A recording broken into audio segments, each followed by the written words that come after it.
Então, bom dia a todos. A gente vai começar o último encontro do ciclo 3, né? E o assunto que a gente vai abordar hoje se chama probabilidade. Então, eu não tenho conhecimento de como vocês são referentes a esse assunto. Então, eu vou partir do princípio que a gente está aprendendo juntos, tá? Eu já coloquei lá no grupo do WhatsApp, no nosso grupo, a lista de questões, inclusive os endereços. É isso aqui, essa folha já está lá, né? Eu organizei ela para que vocês tenham acesso ao conteúdo, tá certo? Então, iniciando, não esqueçam de falar comigo. Caso alguém escreva no chat, um de vocês que está aí faz a leitura, por favor, tá? Porque eu não estou acompanhando, eu estou em outra página. Tudo bem? Então, noções de probabilidade. Vocês vão associar inicialmente a frações. Tá? Acredito que até a gente comentou no encontro passado sobre isso, né? O professor lá do fundamental, no início, quando vai ensinar frações, ele desenha uma pizza, ele corta a pizza em 3 pedaços. Então, se eu pegar um pedacinho e comer, qual é a fração da pizza que eu comi? Aí você coloca o 3 embaixo, que é o total de pedaços, sempre embaixo, né? E a parte que eu peguei, que é 1, em cima. Então, essa fração vai ser 1/3. Tranquilo? Todo mundo tem essa noção, não tem? Eu não quis escrever, eu quis só comentar. Acompanharam bem? Tá, e se eu quisesse dessa mesma pizza, que foi repartida em 3 pedaços, eu comi 1. Qual é a fração dos pedaços que eu não comi? 2/3. 2/3. Mas sempre assim, o total de partições embaixo, total embaixo, e a parte em cima. Calcular porcentagem também lembra muito esse conceito e você vai associando à matemática. Um exemplo, se eu tenho na sala 50 alunos, vamos pensar em 100 que fica mais fácil. Se eu tenho na sala 100 alunos, só um momentinho, tem algum me chamando ali. Ah, outra coisa. Vamos. Se eu tenho na sala 100 alunos, e desses 100 alunos, eu tenho 58 meninas. Como eu posso calcular a fração das meninas da turma? Então, eu coloco o total embaixo, 100, e em cima 58, não é isso? 58 sobre 100. Se eu quiser calcular a porcentagem, basta dividir isso. E aí você multiplica por 100% só para ajustar no final, né? Que você vai achar em decimal, mas também remete a esse conceito. Total embaixo é a parte em cima. Vocês vão perceber que a probabilidade não é diferente. Quando a gente vai calcular a probabilidade de alguma coisa, dá para me escrever aqui, vocês devem estar lendo, eu vou aumentar aqui só para a gente colocar. Eu vou chamar P de probabilidade, certo? Eu vou colocar em forma de equação que a gente vai conversando aqui. Gosto de fazer isso antes de iniciar o conteúdo. A probabilidade de algum evento acontecer, de uma linguagem bem mais simples, tá? Sempre você vai colocar o total de possibilidades embaixo, em cima você vai colocar o evento que você quer. O que você quer calcular? Por exemplo, aqui, se eu lanço um dado, jogo um dado, ele cai. Ele pode me fornecer quais respostas? Ou vai ser Do lado 1, normal de 1 a 2, 6. e de 1 a 6, o dado normal não viciado, de 1 a 6. Então ele tem quantas possibilidades? Qual é o total de 6. possibilidades? Exato. Vou até colocar isso aqui. Possibilidades. Então, 6 embaixo. Mas eu quero que esse número de cima, ele represente um número par. Para ser par, ele pode ser o 2, o 4 4. ou o 6. Tá, eu tenho quantas possibilidades de acontecer esse evento? Porque eu quero que o evento seja par. 3, não é? 3. Certo, mas você achou isso aqui na forma fracionária. Se eu pego o número de cima e o de baixo e observo bem, o sinal de fração representa uma divisão. Por favor, faça uma divisão para mim. 3 dividido por 6, quanto dá? 0,5. 0,5. Você acabou de encontrar isso aqui na forma decimal, correto? Mas se eu quiser passar isso aqui para a forma de porcentagem, qual é a técnica que o professor já ensinou?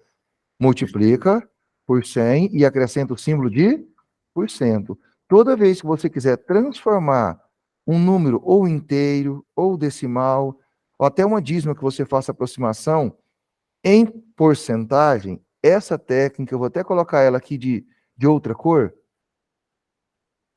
ela vai te ajudar. O que é multiplicar por 100%? Daqui um pouco eu vou falar sobre isso. Quanto que é 0,5 vezes 100? Dá 50. 50. 50. E eu não mexi com porcentagem, então eu mantenho um símbolo. Então, na verdade, isso aqui representa para mim o quê? 50%. Eu quero que vocês prestem atenção nesse 100% aqui. Ok? Não sei se já tinham pensado. Por quê? Porque o 0,5, qual que é o valor dele? 0,5. Eu posso falar que o 0,5 vale 2? Não posso. Eu posso falar que o 0,5 vale 50? Não posso. Então, o número 1 na matemática, ele representa um elemento neutro. Neutro por quê? Porque não altera o valor do resultado que eu tenho. É um elemento neutro da multiplicação. E eu queria que vocês enxergassem que esse cara aqui vale 1. Todo mundo consegue ver isso? Vou trazer para cá para a gente conversar sobre ele. Quando eu falo em 100%, na verdade, eu quero que esse tem que ir no cantinho. Ele está me irritando lá na frente, né? Quando eu falo em 100%, na verdade, eu estou falando, só fazer a leitura, em 100 por 100, não é isso? E 100 por 100 representa quanto, na verdade? Que é o elemento neutro. Então, quando eu multiplico algo por 100%, na verdade, eu estou multiplicando por quanto? 1. E não estou fazendo nada com o exercício. Tá vendo? Mas, na verdade, essa representação em forma de porcentagem, para mim, é muito interessante. Eu não alterei. 0,5 é o mesmo que 50%. Isso é fato. Porque 100%, na verdade, representa 1. Ficou clara essa discussão que a gente tem aqui? Então, questões como essa aqui, ó, vou fazer uma outra brincadeira aqui. Até já vi em questões de concurso também. Vou jogar equação. Interrompam quando precisar, tá? Eu gosto de participação, de conversa. Antes de começar a aula, eu estou brincando com algumas coisas para ver até onde vocês sabem. Olha aqui. Esse 100% representa a forma percentual do número, correto? Esse 100% representa a forma fracionária do número. E esse 1 representa a forma decimal ou forma inteira que você queira chamar. Percebeu que a porcentagem, porque probabilidade vai gerar uma porcentagem em muitas situações, em outras pode parar na parte da fração. Mas você viu que a porcentagem ela pode ser apresentada em 3 formas. A primeira aqui, na forma percentual, a segunda, na forma fracionária, e a terceira, na forma decimal ou inteira. Se você olhar aqui, essa primeira representação aqui foi na forma fracionária, não é? Que eu poderia simplificar aqui, dá 1/2. A segunda, forma decimal. E a terceira, forma percentual. Então é importante eu saber navegar nessas 3 e não alterar o valor. Agora, certa vez eu vi numa questão, já que a gente está discutindo, a questão falava o seguinte, ó, raiz 200%, posso aumentar um pouco mais, todo mundo consegue enxergar aí, né? Raiz 200% de 400%, aqui, deixa eu selecionar diferente que não está aceitando, elevado, deixa eu colocar um parênteses aqui, elevado a 100%,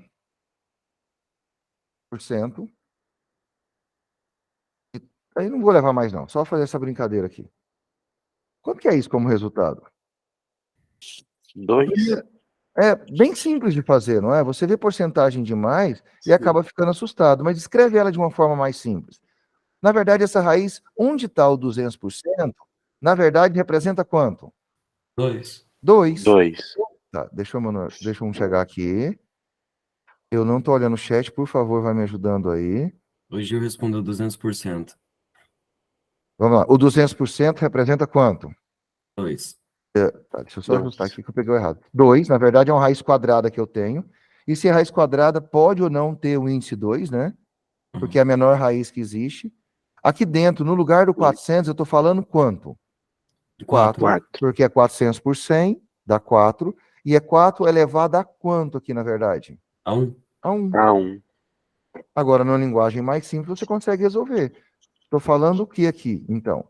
Na verdade, simplesmente eu quero uma raiz quadrada, 4 elevado a 1 é 4. E raiz quadrada de 4 é quanto? 2. Você vê o que aí você fica navegando com essa porcentagem. Se eu precisar de porcentagem, eu sei transformar. E se eu precisar fazer a volta dela também, eu consigo fazer. Então, simplesmente isso aqui é 2, mas agora eu não quero 2, eu quero em porcentagem. 2 representa o quê?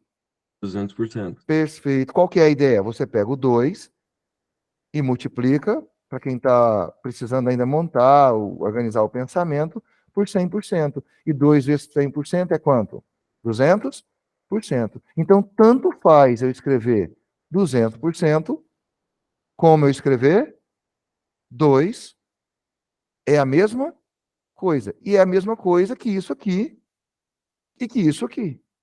Tudo bem? Bem tranquilo com Sim. essa parte aqui? Alguém quer comentar essa parte de porcentagem? Mas a probabilidade, ela trabalha com isso. O total de possibilidades daquele evento acontecer aí embaixo. Um exemplo, se eu lanço uma moeda, o que pode obter como resultado? Ou cara ou coroa. Eu tenho 2 possibilidades. Mas se eu quiser que saia cara, o evento meu aqui só tem uma. Então vai ser 1 em 2. Certo? Então, de forma geral, essa é a ideia para você trabalhar com probabilidade. Tudo bem? Entendeu Sim. bem a forma percentual, a forma fracionária e a forma inteira? Sim? Então, Sim. beleza. Foi só uma brincadeira. Aqui tem uns textos para vocês. Eu deixei já com a página. Só acessar, só clicar em cima aqui, ela vai. Então, aqui você já consegue estudar um pouquinho mais, aprofundar a método de contagem de probabilidade, caso queira aprofundar, mas sugiro que quem tiver um tempinho vale a pena, porque é uma matéria que é muito diferencial e é cobrada em concurso. As videoaulas do portal, aí ó, segundo ano do ensino médio, a gente tem uma célula mista aqui, mas é porque esse assunto é abordado mais com ênfase lá, tá? Então, probabilidade, tá aqui lá no IMPA, ele pede só o módulo 46, tá vendo? Mas lá tem várias aulas, quando você clicar aqui, você vai ver parte 1, parte 2, parte 3, parte 4, sugiro ver todas, se der a gente vê aqui, não sei se é necessidade. Ó, módulo de introdução, também outro material em PDF. É interessante que ele tem um resumo do conteúdo, ele tem exercícios resolvidos e exercício de aplicação. E tem gabarito no final, só a resposta final. Caso queiram aprofundar, é uma boa oportunidade. Outro, em introdução, o que, que é, também sugestão do material de vocês. E aqui é o material, são as questões que a gente vai começar hoje. Mas antes de começar essas questões, eu quero ver uma videoaula com vocês. Esse módulo está no segundo, no 15º. Nossa, no 7º ano, Rafael, que você viu isso? E como é que foi o seu contato? Porque no 8º ano você tem uma noção. Mas quando você está lá atrás, não foi não, né? A probabilidade ela vai avançando, porque ela fica em algumas probabilidades condicionais, tem algumas observações, mas é à medida que você vai evoluindo. Tá? Mas o que conta muito nela? Interpretação da questão, e o conhecimento básico, o que que é? Quais são as 3 formas que eu posso apresentar? Como que eu posso apresentar em porcentagem? Lembra a discussão nossa sobre baralhos, cartas de baralhos, quantidade, naipes? Isso é importante, mas algumas questões até te fornecem. A ideia é você organizar esse pensamento aqui, mas nunca vai mudar o total embaixo e a parte em cima, tá? Eu vou começar com uma. Beleza, quem não conseguir assistir a aula, eu tô vendo lá no... Estão falando comigo. Daquele combinado nosso, aconteceu um problema, justifica, assiste a videoaula gravada, que está sendo gravada, eu coloco para vocês, e a gente se resolve. O importante é não deixar de ver, tá? Então vamos lá, vamos focar isso aqui. Rafael, quando você viu, você fez essa preparação, mas fez ela nível 2 ou nível 1? Você consegue me falar? Nível 1, né? Então foi. Agora lembra que a gente está no nível 2. Há um certo aprofundamento. Não sei se vocês todos já estudaram ela em sala. Vamos prestar bastante atenção na hora de resolver as questões. Ver se eu consigo aplicar, tá? Eu quero começar. Vamos começar com um vídeo. Só para ver como que o professor fala sobre isso, tá? Então eu vou lá naquele material que tá, vou clicar, vai abrir. Hã? Oi.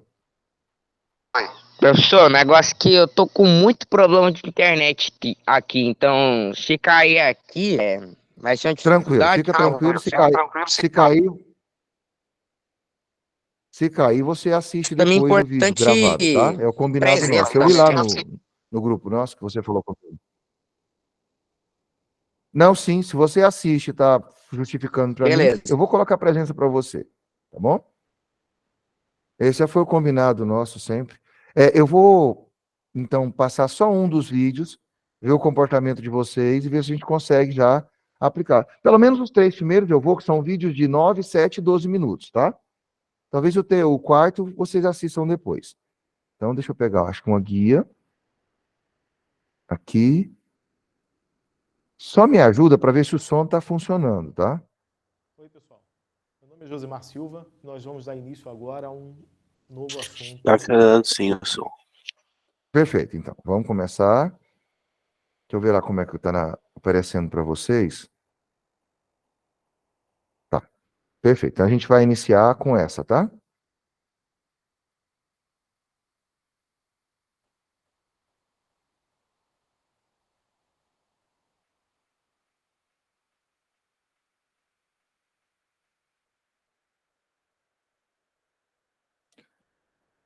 Peraí que eu acho que eu estou em outra... 7? Não, estou em outra aula, perdão.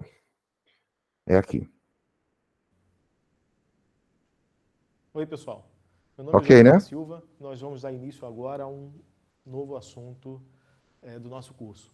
Probabilidade. É um dos assuntos mais bacanas do ensino médio, um dos assuntos mais legais, mais interessantes, mas é preciso que você tenha bastante atenção, tá? Bom, probabilidade, a palavra é uma palavra conhecida de todos, né? Diferentemente de outros tópicos da matemática, probabilidade a gente fala o tempo todo nisso, é mais provável que isso aconteça. E além disso, a gente está o tempo todo fazendo cálculos de probabilidade, ainda que não sejam cálculos formais, com teoremas, com equações, mas a gente está o tempo todo lidando com probabilidade, tá? Seja na hora de atravessar a rua, enfim, tomar decisões, a gente está sempre tomando decisões durante o dia, então é uma coisa com a qual a gente já tem algum contato, ainda que intuitivamente, né? Bom, eis aqui um problema, como a gente sempre vem fazendo, a gente apresenta sempre algum assunto, alguma ideia, a gente procura sempre fazer isso por meio de um problema gancho, né? Aquele problema que permita que a gente desenrole toda a parte teórica. E aqui eu tenho o problema dos pontos, o famoso problema dos pontos, né?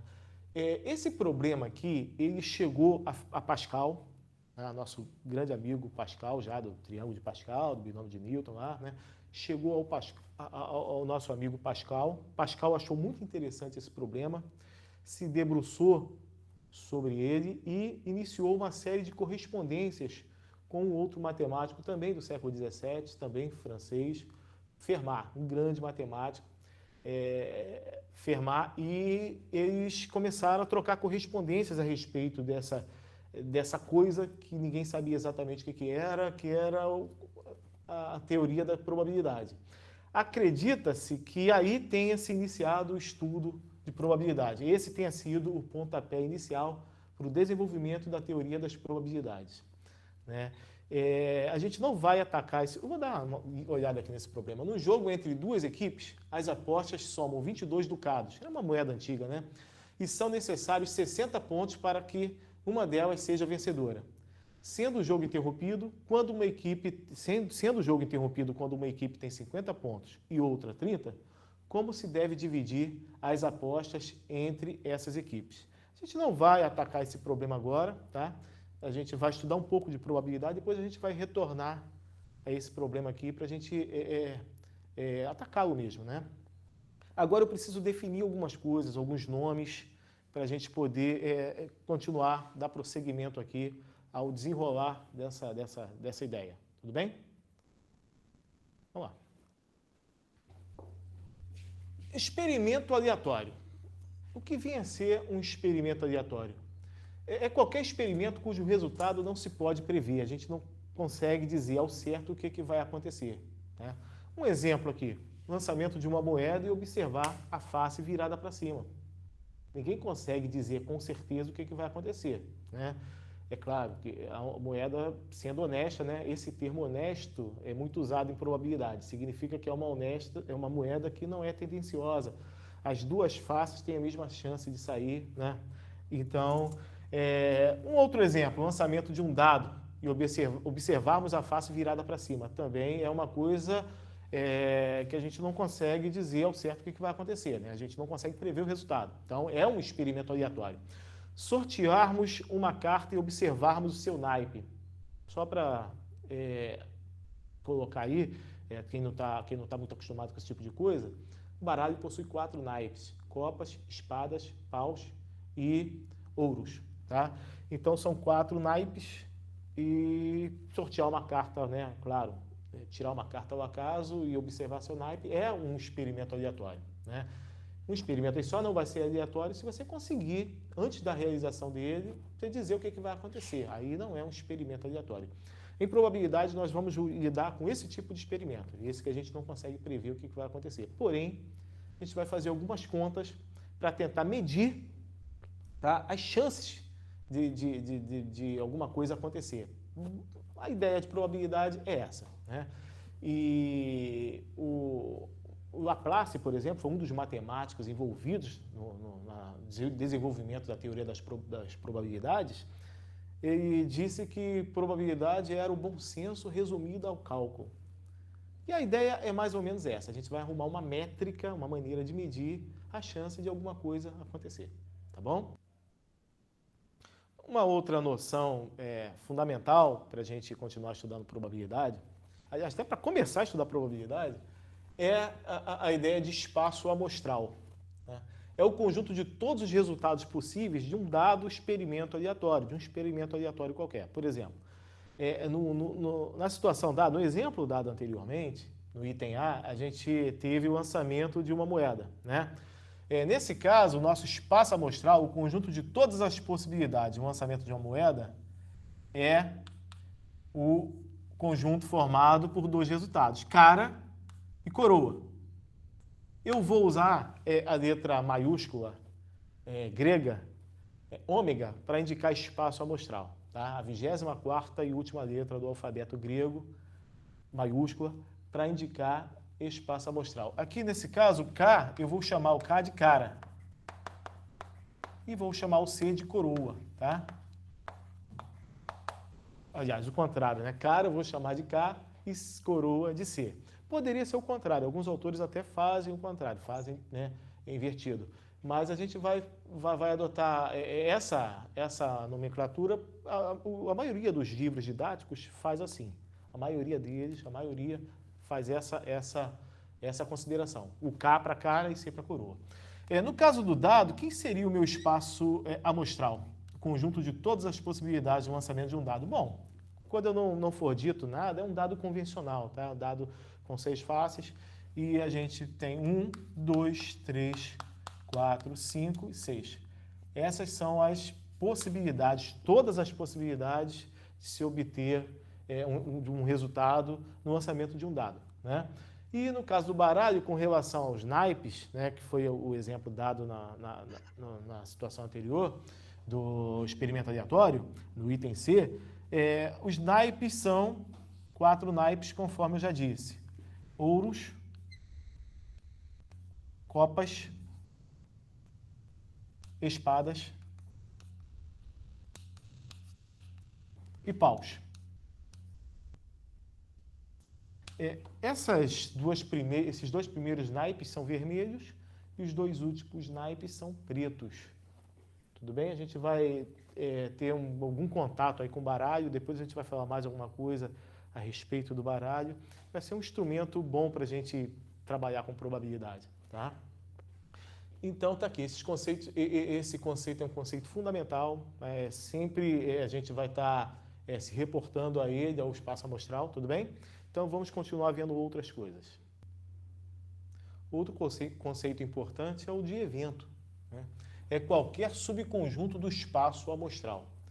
No caso das moedas, né, onde a gente tem o espaço amostral igual cara e coroa, um conjunto formado por 2 elementos, cara e coroa, eu posso ter um evento, por exemplo, um evento possível ocorrer cara. Nesse caso, o meu evento, ele é o conjunto formado por um único elemento, cara, somente cara, né? No caso do dado, ocorreu o número primo, esse meu evento, ele já tem mais de um elemento, né? O número primo, no lançamento de um dado, 2, 3, 5. Esses são os números primos, né, que eu posso obter no lançamento de um dado convencional. Então, meu evento é formado por esses 3 elementos aqui, tá? E o baralho ocorrer um naipe vermelho, né? No caso do baralho, Bom, são duas as possibilidades de se obter um naipe vermelho, né? Levando em consideração somente os naipes, né? São 4 naipes, então eu posso ter ouros e copas. Nesse caso, o meu evento teria 2 elementos, aqui eu teria 3, aqui teria 3 elementos e aqui um único elemento, tudo bem? Tá aí, então esses conceitos são importantíssimos, a gente vai falar, vai tocar neles o tempo todo, é importante que vocês entendam bem o que significa, né? Cada um deles, tá legal? Para a gente conseguir prosseguir aí o estudo de probabilidade de uma maneira mais tranquila. E assim a gente encerra essa aula.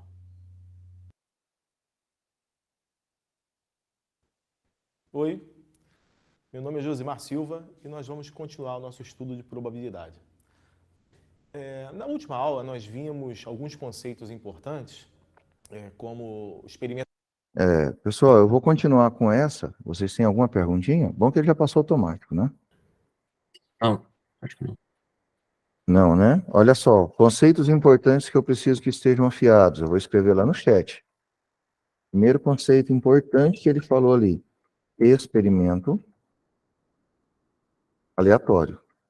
Entenderam bem essa parte do que seria o experimento aleatório? Sim.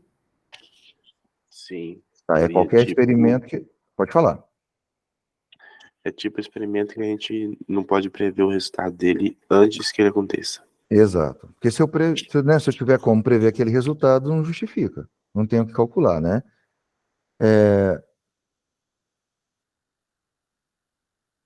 Tá, tem alguma observação que ele disse que o número 1 não é primo.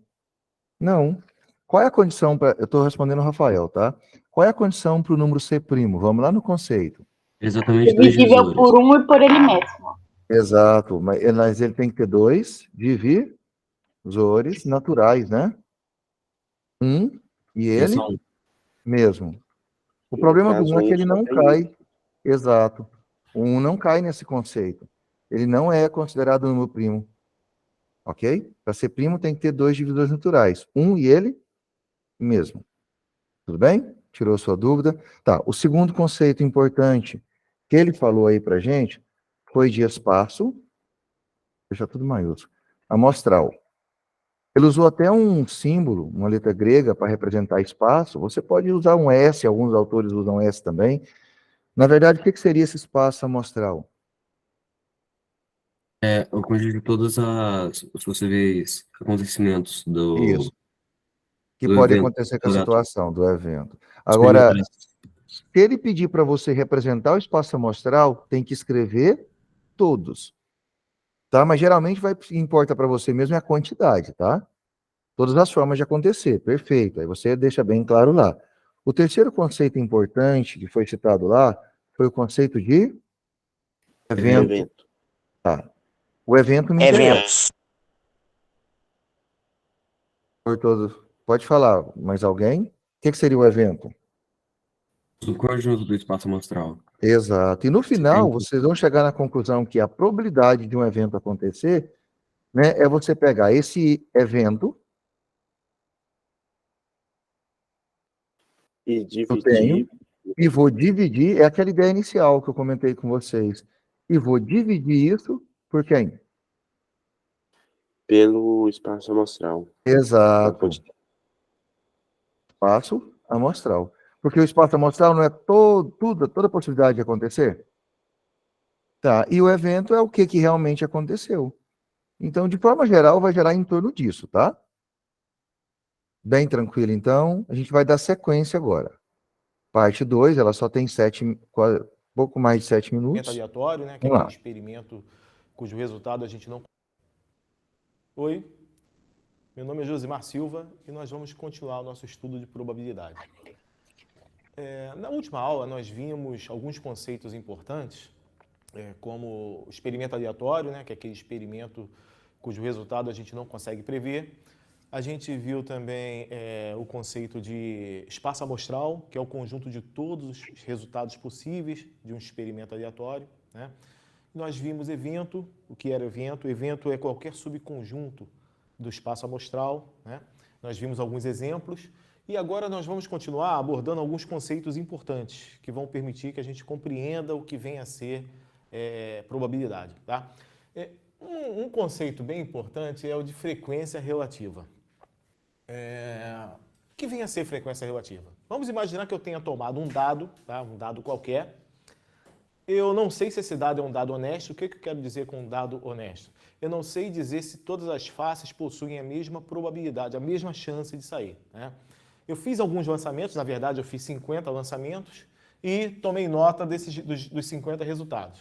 Os resultados foram esses aqui. O número 1 saiu 5 vezes, o número 2 15 vezes, o número 3 saiu 6 vezes, tá? Até o número 6. Se eu disser para você que eu lancei o dado algumas vezes, não disser quantas vezes, lancei algumas vezes, e o número 1 saiu 5 vezes, isso não vai te ajudar em nada. Você não vai conseguir ter nenhuma ideia a respeito das chances do número 1, das chances do número 1 sair. O fato de saber que saiu 5 vezes não vai te ajudar em nada, porque você precisa saber quantos lançamentos foram, né? Se saiu o número 1 5 vezes em 6 lançamentos, você começa a desconfiar de que esse número 1 tem boas chances de sair, né? Se eu fiz 400 lançamentos e o número 1 saiu apenas 5 vezes, você começa a desconfiar que esse número 1 é muito difícil de sair, e não tem boas chances de sair, né? Então, em face disso, um conceito bem importante, muito importante, é o conceito de frequência relativa. O número 5 aqui, ó, 5 é a frequência com que saiu o número 1. Tá? A frequência relativa é a frequência em relação ao total de lançamentos. No caso aqui, a frequência de sair 1, que eu vou chamar de F1, é 5 sobre 50, ou seja, frequência relativa, frequência em relação ao total. Isso vai dar 10%. Se eu quiser escrever em forma de porcentagem. Se eu não quiser, posso deixar 5 sobre 50, ou 1/10, né? Da mesma forma que eu posso descobrir, eu posso escrever aqui que a frequência de sair 2 vai ser 15 sobre 50, ou ainda 30%, e assim por diante. Tudo bem? Então, deixa eu definir aqui o que é frequência relativa. É o número de ocorrências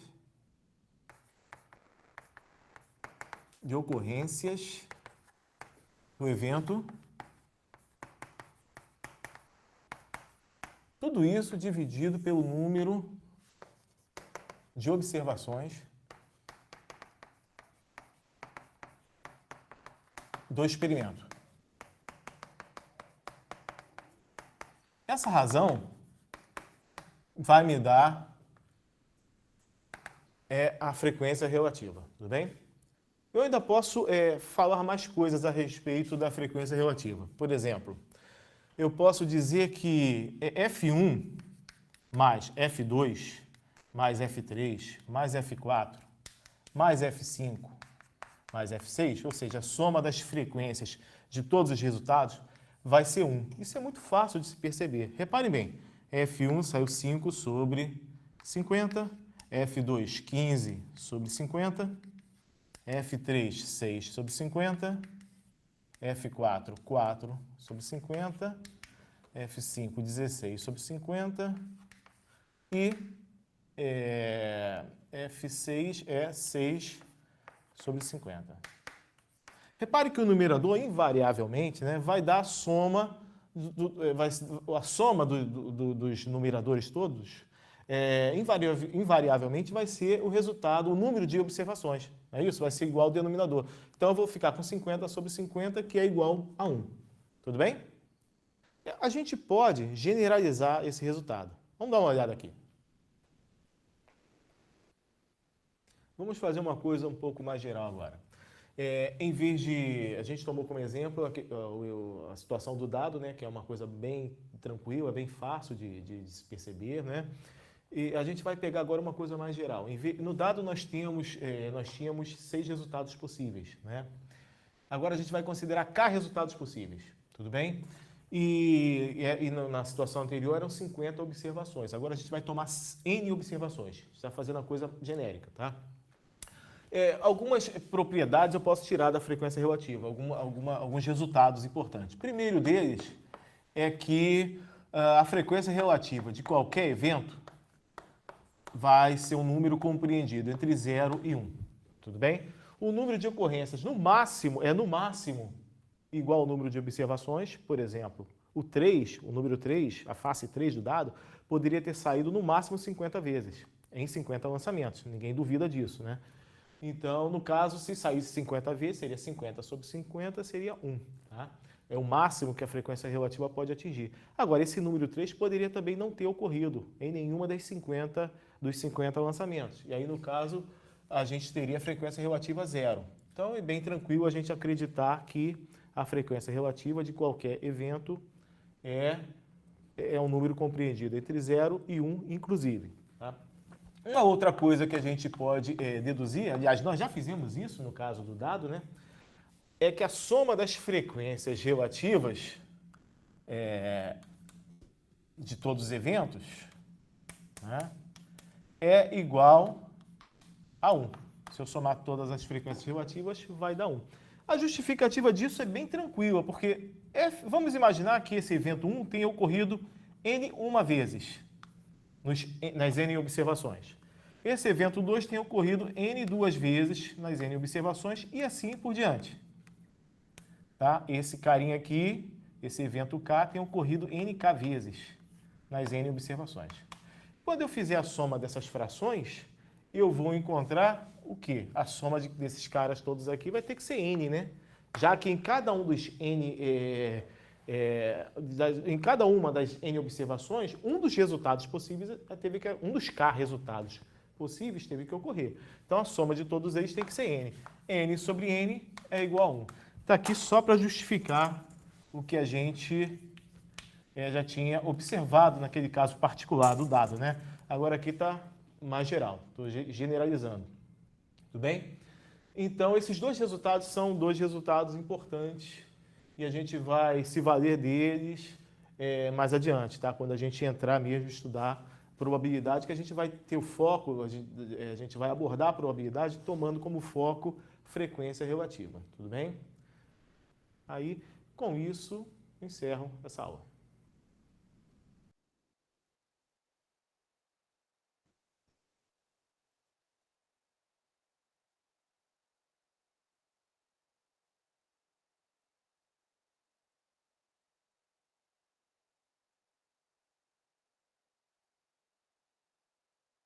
E eu no maior papo com vocês aqui sem microfone. E aí, ficou tranquila a aula? Entenderam bem a questão da frequência relativa, do total de observações, a incidência que elas ocorrem, como eu calculo e a porcentagem que é feita lá? E se perceberam bem aquela porcentagem de cada frequência que ele tirou, ela estava em porcento, né? E pegou aquele conceito inicial nosso, o total embaixo e a parte em cima. E aí, falem comigo, entendeu bem? Tá tranquilo? Tá tranquilo. Nossa, mas é porque tem um comentário ali que me assustou. De cada 10 vezes que eu faço questão de probabilidade, eu erro 11. Credo. Que medo. Se for assim, a cada 20, erra 22. Né? A dele ultrapassa 100%. É uma coisa que vai em outra dimensão. Lembra que eu falei para vocês a questão da interpretação? A gente vai trabalhar muito isso, porque se eu entendo, eu consigo achar um caminho certo. Se eu leio e não compreendo, eu vou por qualquer caminho e não chega à solução. Realmente transcendeu mesmo, concordo com o comentário ali. Mas olha, vamos com calma entender a questão da frequência relativa. Se precisar, eu volto um pouco o vídeo. Entender a construção, eram 50 observações, e ele jogou o dado aleatório e foi notando quantas vezes deu a face 1, a face 2, e calcular a porcentagem foi fácil, pegar o total, que era 50 embaixo, e a parte em cima, né, que eu tinha de cada uma. Aí ele teve dois conceitos no final, das observações importantes. É que cada resposta ou vai ser 0, ou vai estar entre 0 e 1, né? 0 se não tiver incidência nenhuma. 1 se for o máximo, que é 100%. Era só essa parte para entender. Posso continuar ou querem que eu abra o vídeo lá, só naquela parte e comente com vocês? Pode continuar por mim. Tá bom, vocês que vão me Acho que guiando, pode tá? continuar. Tá, lembra que isso aqui vocês precisam entender para promover discussões interessantes lá das respostas. Então, vou seguir. Perguntem sempre que tiver necessidade, eu abro um documento aqui, a gente vai brincando com ele. Então, vou avançar lá. A parte 3 agora, Ela é um pouco maior, mas a gente vai ver ela. Oi, pessoal. Meu nome é Josimar Silva. Nós vamos continuar com a nossa aula, com as nossas aulas, né? Nas últimas aulas nós vimos alguns conceitos importantes que permitissem que a gente chegasse a esse ponto aqui, né? Em falar sobre o que é probabilidade. É uma coisa bem delicada, né? A gente tratar desse assunto aí. Eu acho que no ensino médio todo, em todo o ensino médio, talvez probabilidade, algumas coisas em geometria sejam os assuntos mais espinhosos para o professor do ensino médio, porque a gente vive sempre um dilema entre dosar, né, o rigor. Se você faz a coisa com muito rigor, a coisa fica incompreensível. Se você faz com pouco rigor também, ela fica frouxa. Então a gente tem que ter sempre buscar o equilíbrio. Vamos ver se a gente consegue fazer a coisa de uma maneira razoável. Vamos lá. Consideremos um experimento aleatório cujo espaço amostral então eu tenho um espaço amostral finito, tá? Tem K elementos, tudo bem? Chamemos de probabilidade AI, tá? P de AI, a probabilidade do evento elementar AI ocorrer. Evento elementar é cada um desses eventos aqui, ó. Cada um dos elementos desse conjunto, tá? Cada elemento desse eu vou chamar de evento elementar. Esses eventos elementares aí são disjuntos, né? Não tem interseção entre eles. No caso do dado, por exemplo, para ficar bem claro, no caso do dado, saiu o número 1, é um evento elementar, no caso, saiu o número 2, é um outro evento elementar, e assim por diante, até saiu o número 6, né? Então, cada elemento que compõe o espaço amostral, eu estou chamando de evento elementar. Vamos ver aqui o que tem que ocorrer para que eu tenha uma probabilidade, alguma coisa que possa ser chamada de probabilidade. Vamos ver. Aqui. Isso aqui tem que acontecer, esses 4 itens têm que ser observados, tá?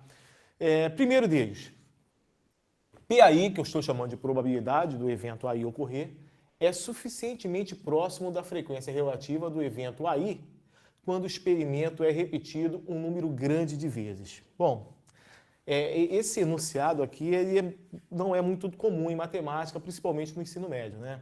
Tem alguns termos aqui que não estão muito claros, muito bem definidos, é suficientemente próximo, é um número grande de vezes, mas não há como a gente fugir do dogma, não dá como a gente fugir da fé. A gente tem que acreditar nisso e pensar lá na frequência relativa.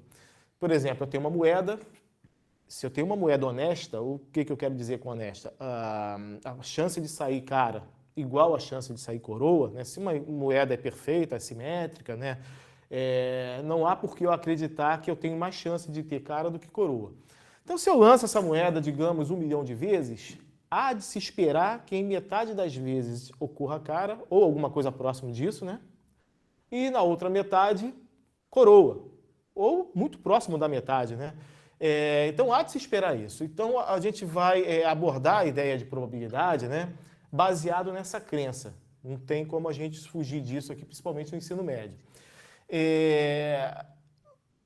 Tá? Principalmente esse caminho que nós abordamos, via frequência relativa. Nós escolhemos. Então, aqui, a segunda situação, a probabilidade de um evento ocorrer é a soma das probabilidades dos seus elementos, ou seja, dos eventos elementares, né? Esses elementos significa isso. Então, por exemplo, a probabilidade, eu vou dar um exemplo aqui nessa situação. Acho que esse item aqui ele precisa de um exemplo. Probabilidade de sair par no lançamento de um dado. Eu estou sempre recorrendo à ideia do dado, porque é uma coisa mais natural, né? Probabilidade de sair sair par no lançamento de um dado é a probabilidade de sair o 2, mais a probabilidade de sair o 4, mais a probabilidade de sair o 6. Isso vai me dar a probabilidade de sair par. Então, é a soma das probabilidades de cada evento elementar. Bom, e esse item 3 aqui, cada probabilidade é um número compreendido entre 0 e 1, tá? Cada uma delas, de todos os eventos elementares, né? Qualquer probabilidade, na verdade, é um número compreendido entre 0 e 1. E aqui, o item 4, a soma das probabilidades de todos os elementos do espaço amostral tem que ser igual a 1. Esses dois itens aqui são muito naturais para a gente, já que a gente está identificando a probabilidade com a frequência relativa. Então, esses dois itens foram abordados na aula anterior, quando a gente falou de frequência relativa. A gente já viu esses dois casos, né? Então, eles são binaturais. Os outros dois aqui não são tão... são novos, na verdade, para a gente. A respeito desse item 1 aqui, teve um matemático francês, Buffon, que os historiadores dizem que ele lançou uma moeda 2.048 vezes. Aliás, 4.048 vezes. E obteve 2.048 caras. Né? Ele fez esse experimento, um pouquinho mais de 50%. Então, não significa que você obrigatoriamente vai ter que ter metade de cara e metade de coroa, mas há de se esperar que ocorra isso. Tudo bem? Num número muito grande de lançamentos. E acredita-se que quanto maior o número de lançamentos, tá? Quanto maior for, melhor vai ser essa aproximação. Tá? Então, mais próximo, a frequência relativa de Saikara, por exemplo, vai ficar mais próximo de meio para um número maior de observações. Acredita-se nisso. Tá? Então, essa é a ideia que nós vamos ter de probabilidade. Tudo bem? Vamos ao nosso primeiro problema de probabilidade. E a gente percebe que dá para resolver um problema de probabilidade sem fórmula nenhuma. Né? Somente com o que a gente viu até agora. Tudo bem? A gente simplesmente respondeu a pergunta, o que é probabilidade. Vamos ver aqui, baseado apenas no que a gente viu. Um problema do vestibular da FUVEST, da VUDESP, né? VUNESP. Um jogo consiste num dispositivo eletrônico na forma de um círculo dividido em 10 setores iguais numerados, como mostra a figura. Tá aqui.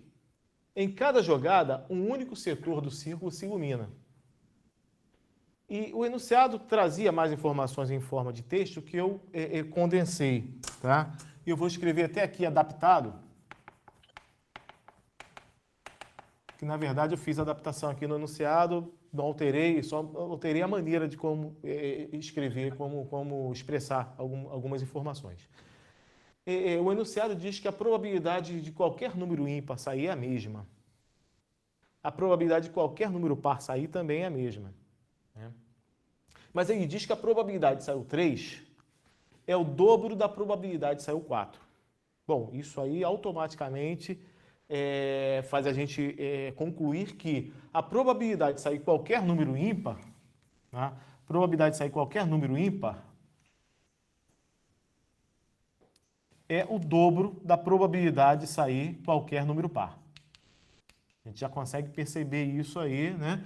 Já que acontece para o 3 e para o 4, vai acontecer para o 5 e para o 6, enfim. A pergunta é, determine a probabilidade de sair o número 3 e depois a probabilidade de sair o número 4. O item B pede a probabilidade de sair um número primo numa jogada. Né? Vamos à solução. Se nós sabemos que a probabilidade de dar um número ímpar é o dobro da probabilidade de dar um número par, se eu chamar a probabilidade de dar qualquer par de K, a probabilidade de dar um número ímpar vai ser 2K. Nada mais justo, né? E o item A pede para calcular a probabilidade de dar o número 3, né? E depois o número 4. Bom, nós sabemos que se eu somar todas as probabilidades, as probabilidades de cada um dos resultados possíveis, se eu fizer a soma dessas probabilidades, eu tenho que encontrar um. Isso foi o último item que nós vimos lá quando nós respondemos a pergunta o que é a probabilidade. Então eu vou fazer isso, eu vou me utilizar desse resultado. A soma de todos eles, de todos os ímpares, vai ser 5 vezes 2K. E a soma de todos os pares vai ser 5 vezes K. Nós sabemos que tem que dar 1. Tudo bem? Isso vai me dar 15K igual a 1, ou seja, K igual a 1 sobre 15. Com isso, agora eu respondo com facilidade quem é a probabilidade, qual é a probabilidade de obter 3. Bom, se 3 é um número ímpar, a probabilidade é 2K. Logo, a probabilidade de encontrar 3 vai ser 2 sobre 15. E a probabilidade de encontrar o 4, que é um número par, vai ser K. Vai ser 1 sobre 15. Tudo bem? Bom, o item A foi feito, foi resolvido. Agora vamos ao item B. O item B pede para a gente calcular a probabilidade de sair um número primo, né? Bom, nós sabemos que a probabilidade desse evento aqui, sair um número primo, é a soma das probabilidades de cada um dos elementos desse evento. Quais são os elementos desse evento? Quais são os eventos elementares aqui no caso?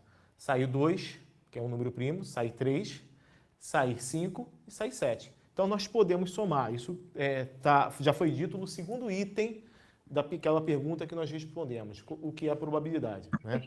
Então, nós vamos fazer isso. Probabilidade de sair o número primo é a probabilidade de sair o 2, que é um primo, mais a probabilidade de sair o 3, mais a probabilidade de sair o 5, mais a probabilidade de sair o 7.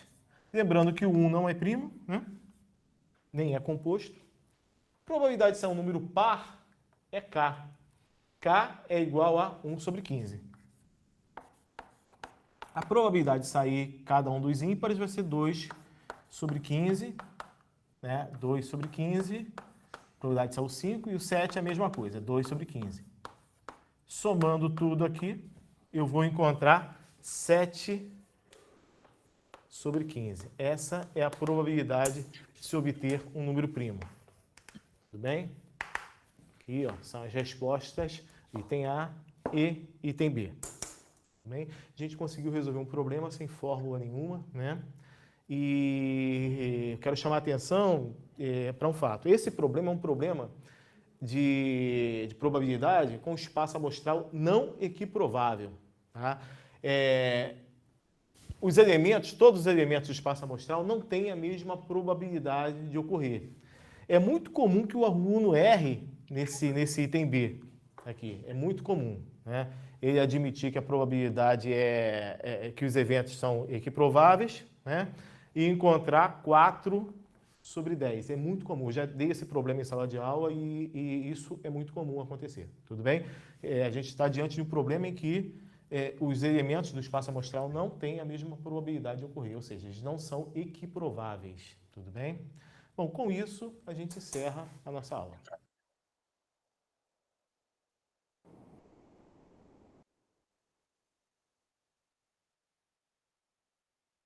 E aí, comentários? Bom, se julgar essa questão sem eu ter visto esse vídeo, tipo, isso aquela, acho que eu não saberia fazer. Com possibilidade diferente para fatores diferentes. Tem caminhos diferentes para você resolver ela. Ele procurou resolver ela por um caminho onde ele separou par de ímpar, né? Chamou de K e 2K. Mas não necessariamente precisa resolver desse jeito. Na interpretação que eu comentei com vocês, é importante perceber que... Deixa eu só voltar o vídeo um pouco. Ver se ele retorna. As coisas em geometria é o dobro da probabilidade Acho primo que de uma dá. jogada. Aqui dá. Tá, se vocês olharem lá, tá vendo aquele P1, P3, P5, P7, P9 que são iguais? São condições do problema que diz que a probabilidade de acontecer cada um dos números primos é a mesma, e dos pares é a mesma. O diferencial está naquela terceira linha, que diz que o P3 é igual a 2 vezes P4, ou seja, a probabilidade de acontecer um número ímpar é o dobro de um número par. Tem outras formas que você pode estar fazendo também para descobrir cada um deles. Tá? Existe esse caminho que ele fez, e todo mundo entendeu o problema aqui, né? Depois ele pede o P3 e o P4, né? Eu vou precisar abrir, então, um documento, se vocês quiserem que eu comente. Querem que eu comente essa questão? Sim, o Rafael fez uma observação interessante. Acho que dá para fazer no chat, vamos ver se eu consigo lá. Daquela probabilidade, então, eu posso fazer o seguinte, se eu somar o P1, escrever assim, tá? Opa. P1 mais P2 mais P3 mais P4 mais, ele vai até o P10, não é isso? P10, ele vai encontrar quanto? Um que é 100%. Tudo bem? Lembra que a soma das probabilidades, a gente viu isso na frequência relativa, que ele falou antes. Ela vai dar 100%. Ele aumentou. Essa continha aqui ficou claro para vocês? P1 mais P2, até P10 dá 1. O problema é que o P1 é ímpar. E lá ele está dizendo, estou no Meet mesmo, e lá ele está dizendo que do ímpar é o dobro do par. Eu posso chamar essa probabilidade, esse P, eu posso chamar ele de X? Deixa eu usar um minuto aqui. Esse P eu vou chamar ele, essa probabilidade de acontecer, ela vai ser X. Aí, probabilidade, aqui é escrito. Se for X, então vamos lá. Qual é a probabilidade de acontecer o primeiro?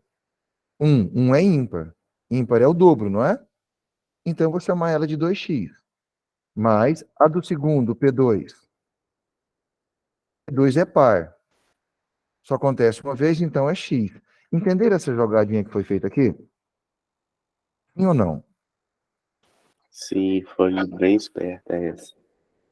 Tá, e se for a próxima, como seria? Próximo terceiro é ímpar. Ímpar é o dobro, não é? Então, 2x. Isso. E a próxima? X e a próxima? 2x 2x. e assim vai. E no final você vai concluir que isso aqui vai dar quanto? 1. Mas eu sei que isso aqui eu vou ter quantos pares? Eu não vou ter 5 números pares? Ele foi de 1 5 até pares 10? e 5 ímpares. Perfeito. Então vai ser 5 vezes a quantidade de par. Vou anotar isso aqui. Mais 5 vezes a quantidade de ímpar. Eu sei que isso aqui vai valer 1. Só estou melhorando esse pensamento nosso. O par de acontecer, ele é só o x. Certinho? Então vai ser 5 vezes x. Mas o ímpar de acontecer é o dobro.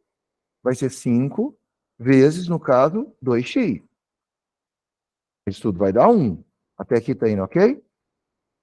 Só que eu comecei do par, né? Eu estou só seguindo o pensamento. Tá certo? 5 vezes x, 5x. Mais 5 vezes 2, 10x. É igual a quanto? 1. Até aí, tá claro? Tá no chat lá, vamos acompanhando ele.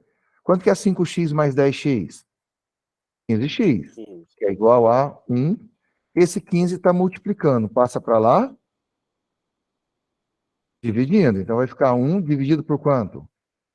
Por 15. Então, quer dizer, cada x que acontecer é 1 sobre 15. Então, quando ele fala lá na letra A, para que você calcule o P3, o 3 é par ou é ímpar? É ímpar. O ímpar é 2x, lembra que a gente tinha falado? 2x é 2 vezes x. Então, quer dizer, 2 vezes, vou manter aqui, quanto que vale o x mesmo que a gente fez? 1 sobre 15. Fechei. Que dá um total de quanto?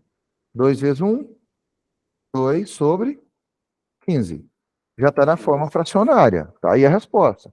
Se quiser transformar na forma em percentagem, só divide o 2 por 15. E se eu quiser encontrar agora, da letra A ainda, ele pede mais um, ele pede o P4, né? O P4. 4 é par ou é ímpar? 4 é par. O par que a gente viu é só o x. Então, ele, na verdade, é só o x, e o x representa quanto que você achou aqui em cima? 1 sobre 15. 1 sobre 15. E já resolveu essa questão. Na letra B, ele já pede a probabilidade que aconteça mais de um número primo. Certo? O número primo, então, vai sair quais elementos para o número primo? O 2, o 3, o 5 e o 7. 2, 3, 5, 7. Eu vou colocar esses primos aqui, então, que vocês acabaram de falar. Nunca ensinei pelo chat. Interessante. O número primo, então, 1 não é, o 2, o 3, o 5 e o 7. Confere? 1, 2, 3, 4. Opa, mas tem o 2. O 2 é par ou é ímpar? Então, eu vou voltar na ideia do número primo. O primeiro é par. O par acontece uma vez só, então o primeiro é x. Certinho? Mas o segundo é par ou é ímpar? Ímpar. 2x o terceiro. Ímpar. 2x o próximo. Ímpar de novo. Vocês concordam comigo que é 3 vezes 2x? Sim? Então vai ser x mais 3 vezes 2, 6. 6x, que dá um total de x mais 6x, 7x, 7x. mas a gente sabe que o x nosso, ele vale quanto? 1/5. Um 15avos, né? 15avos. 1 15avos, que finaliza com quanto? 7 vezes 1, 7x. 7 15avos. E essa é a resposta. Não era essa que ele apresentou lá aquela hora? Aham. Tá vendo? Vocês têm caminhos para fazer, é organizar o pensamento. Mas isso aqui não sairia se eu não entendesse que para acontecer um primo, ele tem o dobro de chances de acontecer um par. Aí ele citou um outro exemplo para a gente aqui. Um outro exemplo, não. Um outro conceito de equiprovável. É um nome importante para mim. E alguém saberia me falar o que que é? Equiprovável. Que todos os eventos têm a mesma chance A de mesma ocorrer. chance. Mas ele falou que Honesto. esse evento aqui, os elementos do espaço amostral não têm. Então, tem eles sim. não são equiprováveis. Por isso que tem que ter esse pensamento, né, por observação em cada questão. Ficou claro ela? Sim. Beleza, então, ajudou desse jeito que eu fiz aqui? Interessante que eu nunca tinha brincado aqui no, no chat. Certo. Agora, o último vídeo que ele tem para passar para a gente, acho que vocês podem vê-lo depois. Né, deixa eu ir lá no portal. Ele fala sobre espaço amostral infinito e equiprovável. Acredito que a gente já consiga fazer, mas não vamos fazer. Vamos assistir ele.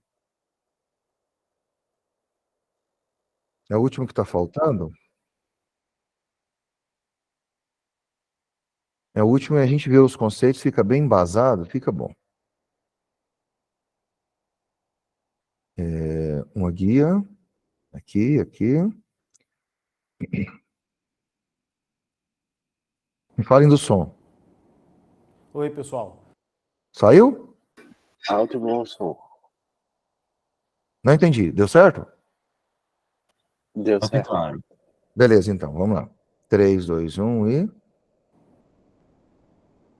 Oi, pessoal. Vamos continuar com o nosso estudo de probabilidade. Vamos a mais um problema envolvendo espaço amostral não equiprovável. Vamos lá. O enunciado é o seguinte: no lançamento de um dado viciado, a probabilidade de sair qualquer número é diretamente proporcional a esse número.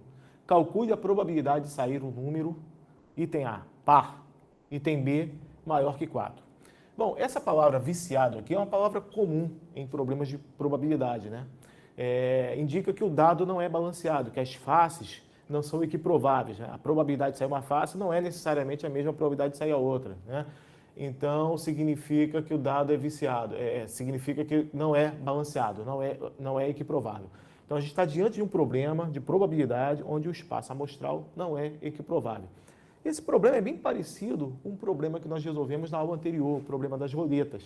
Se você tiver dificuldade, dá uma olhada naquele problema lá, que agora eu sugiro que você pause o vídeo e tente resolver esse problema aqui. Vamos à solução. Eu tenho aqui, o item A é a probabilidade de sair par, né? Ao anterior, o problema das... Eu vou parar um pouquinho aqui só para vocês pensarem nele, tá? Ok? Olha lá. No lançamento de um dado viciado, no caso não falou viciado, não viciado, a probabilidade de sair qualquer número é diretamente proporcional a esse número. O que seria diretamente proporcional? Quanto maior o número, maior as chances, né? Isso. Calcula a probabilidade de sair um número par ou maior que 4. É porque ele mudou a tela e tirou a questão. É só para que vocês entendam o que está acontecendo. Existe uma observação importante, que é no lançamento de um dado viciado, olha a palavra, o dado é viciado, então os elementos não possuem a mesma chance. Qualquer número é diretamente proporcional a esse número. Então, para sair qualquer um, vai ser diretamente proporcional àquele número que eu estou procurando. Então, eu quero a probabilidade de sair um número par e depois maior que 4. Entenderam o problema? Anota aí no caderninho que vocês devem estar seguindo, só o que ele quer. Eu sei que é um dado. Esse dado, ele é viciado, só essas observações importantes. E está mexendo com proporcional, né, ao número. Esses dados são os importantes. E você vai ter que prestar atenção no que ele quer. Na letra A, ele quer que saia um par. Na letra B, ele quer que saia maior que 4. Lembrando que se eu tiver probabilidade parcial de cada elemento, se eu somar tudo, não pode passar de 100%. Tudo bem? Podemos fazer lá, então? Posso seguir o vídeo? Dá. Exato, lembrando que 4 não é maior que 4. Então, vamos seguir o vídeo lá. Das roletas. Se você tiver dificuldade, dá uma olhada naquele problema lá. Que agora eu sugiro que você pause o vídeo e tente resolver esse problema aqui. Vamos à solução. Eu tenho aqui, o item A é a probabilidade de sair par, né? Então, a probabilidade de sair o número 1 é 1 vezes K, onde K é uma constante de proporcionalidade, conforme o enunciado diz, né? A probabilidade de sair cada número é diretamente proporcional a esse número, tá? Então, a probabilidade de sair o 1 é K. A probabilidade de sair o 2, como 2 é o dobro de 1, vai ser o dobro de K, né? A probabilidade de sair o 3, como 3 é o triplo de 1, vai ser 3K e assim por diante. A probabilidade de sair o 6 é o triplo da probabilidade de sair o 2, porque 6 é o triplo de 2. Logo, a probabilidade de sair o 6 é 6K. Tudo bem? Então, nós vamos agora nos utilizar de um resultado que nós vimos lá quando a gente abordou a ideia, né, a definição de probabilidade. Diz que lá tem um dos itens que diz que a soma das probabilidades de todos os eventos alimentares tem que dar 1. Então, se eu somar a probabilidade de sair o 1, com a probabilidade de sair o 2, com a do 3 e assim por diante, até o 6, eu vou encontrar 1.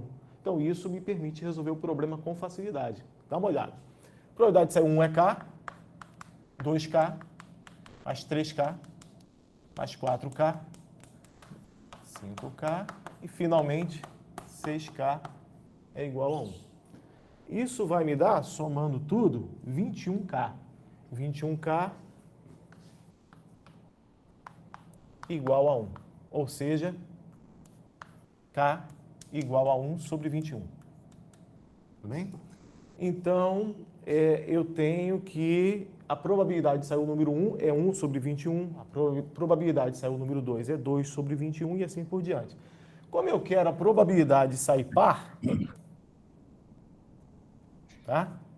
E a gente sabe que a probabilidade de sair par é a soma das probabilidades dos seus eventos alimentares, ou seja, de sair 2, mais a probabilidade de sair 4, mais a probabilidade de sair 6.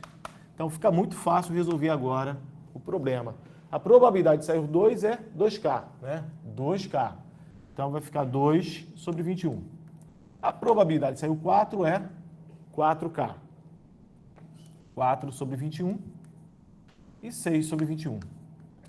Somando tudo, vai dar 8, vai dar 12 sobre 21.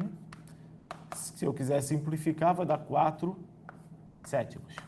Então, essa é a resposta para o item A. E o nosso item B pede para calcular a probabilidade de sair um número maior que 4. Vamos ao item B. No item B, eu quero calcular a probabilidade de sair um número maior que 4. Bom, a probabilidade de sair um número maior que 4 é a probabilidade de sair o 5, mais a probabilidade de sair o 6. Isso vai ser 5K, ou seja, 5 sobre 21, que é a probabilidade de sair o 5, mais a probabilidade de sair o 6, que é 6 sobre 21, 11 sobre 21. Lembrando que nós estamos lidando com probabilidade em espaço amostral não equiprovável, tudo bem? Então tá aí, resolução é essa, ok? Vamos ao nosso primeiro problema no ambiente do espaço amostral equiprovável. Vou pegar aqui. No lançamento de um dado honesto, qual a probabilidade de sair o número 5, item A, né? E o item B, um número maior que 4. O nosso Tá, eu pausei porque agora é equiprovável, não tem essas condições de acontecer. Tenta resolver essa aí, rapidinho. Aliás, vocês já estão resolvendo, essa deve ser mais tranquila, né? No lançamento de um dado honesto, qual é a probabilidade de sair? Eu só quero o número 5, e depois eu quero o número maior que 4. Já não tem aquela restrição do passado, viu? Vou lá. Nosso espaço amostral é 1, 2, 3, 4, 5, 6. Só que agora, cada um desses elementos tem a mesma probabilidade de ocorrer. Meu dado é honesto, as faces são equilibradas, né? Todas as faces têm a mesma probabilidade de sair.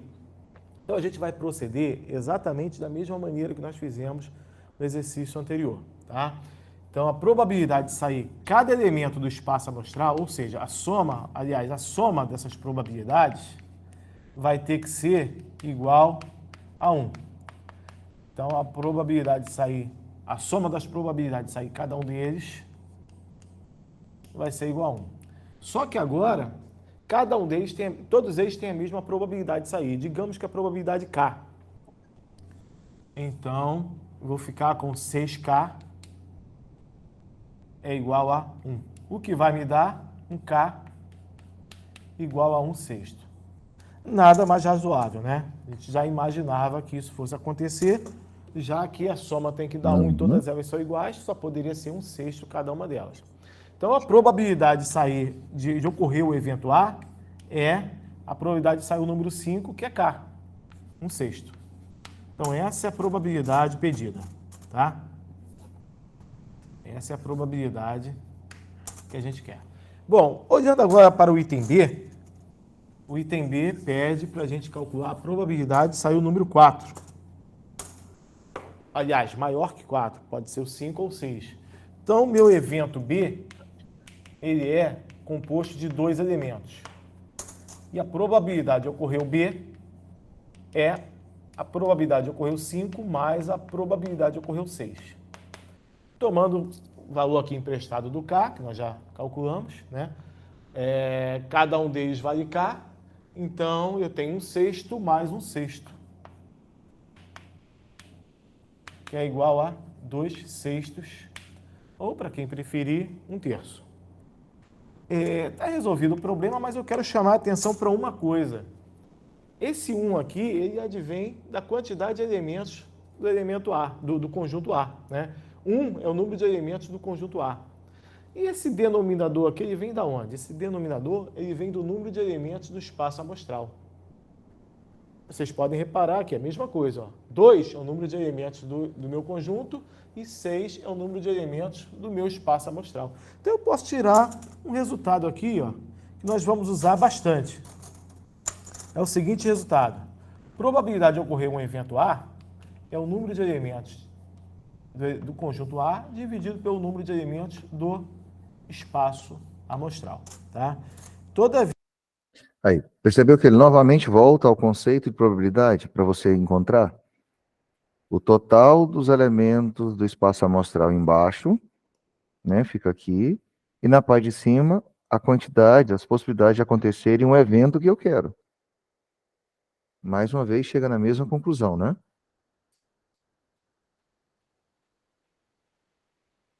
Toda vez que o espaço amostral for equiprovável, eu posso me utilizar desse resultado aqui, tudo bem? Então, probabilidade de ocorrer o evento B poderia ter sido resolvido, eu poderia resolver fazendo diretamente essa conta aqui, o número de elementos do conjunto B dividido pelo número de elementos do espaço amostral, tá? Sempre que o meu espaço amostral for equiprovável, eu posso usar esse raciocínio, tá? Ok? Tudo bem? Então tá aí. Vamos só formalizar o que nós vimos por meio desse último problema. Probabilidade de um espaço amostral finito e equiprovável. Tomando aqui um espaço amostral A1, A2, A3, AK, com K elementos, né? E um evento desse espaço amostral A1, A2, A3, AR, com A contido no espaço amostral, né, um subconjunto do espaço amostral, a probabilidade de ocorrer o evento A vai ser 1 sobre K, mais 1 sobre K, mais 1 sobre K, conforme nós vimos, até o último desses elementos aqui. A probabilidade de cada um deles é K, né? Então, a probabilidade desse último ocorrer vai ser 1 sobre K. Quantas vezes isso vai acontecer? Bom, isso aqui vai acontecer R vezes. Portanto, por quê? Cada fração dessa aqui corresponde a um elemento do conjunto A. São quantos elementos do conjunto A? São R elementos. Então, eu vou ter R frações. Logo, a soma dessas frações vai ser R dividido por K. O exemplo do que nós fizemos anteriormente, quem é esse R? Esse R é o número de elementos do conjunto A. E quem é esse K? É o número de elementos do espaço amostral. Então, a gente está só formalizando, tá? E com isso, eu ganho o direito de dizer que nesse ambiente aqui, ó, do espaço amostral finito e equiprovável, eu tenho que a probabilidade de ocorrer um evento A qualquer é o número de casos favoráveis dividido pelo número de casos possíveis. E boa parte dos problemas com os quais nós vamos lidar, né, vai se referir a esse tipo de caso. Tudo bem? Com isso, a gente encerra a nossa aula.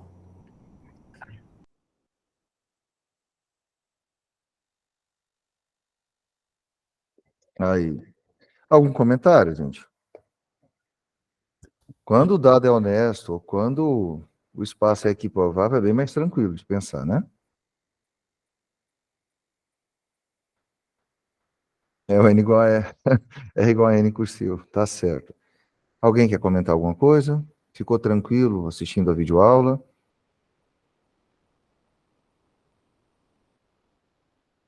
Infinito? Geralmente, o espaço amostral infinito, tem alguns casos que você trabalha com soma dos termos. Os infinitos termos de uma progressão geométrica também. Aí são matérias que acabam se misturando, né? São assuntos que a gente vai ver aqui também. Só que não cabe agora. E você já vê probabilidade agora e você vai ver alguns recursos. Tem muitas questões de probabilidade também que acabam misturando análise combinatória, né? O fatorial. A gente pode comentar em algum momento aí também, tá? Talvez você tenha alguma questão que querem jogar para discussão aqui. Eu tiro um tempo da aula para a gente fazer isso. É sempre bom. E a gente vai aumentar conhecimento e conteúdo e praticando mais durante o curso, né? Tem muito tempo aí, a gente tem muito chão pela frente. Tá tranquilo até aqui? Vamos interromper agora então, tá na hora do intervalo, acho que vocês merecem, só que eu vou fazer um pouco diferente, olha só. Agora são 9h30. Eu vou dar um intervalo para vocês até 10h30, 1 hora de intervalo. Por quê? Porque vocês vão tomar um café, vão descansar uns 10 minutos, e os outros 20 minutos eu queria que vocês tentassem fazer das questões que eu mandei lá no grupo, do problema 1 até o problema 6. É o máximo que vocês conseguirem fazer. Talvez fiquem só no 1 ou fiquem no 2. Tentem pensar só nos 6 primeiros problemas. Tudo bem? Combinado aqui? Ok. A gente interrompe agora e volta 10h30, ok? Então, vou parar a gravação aqui.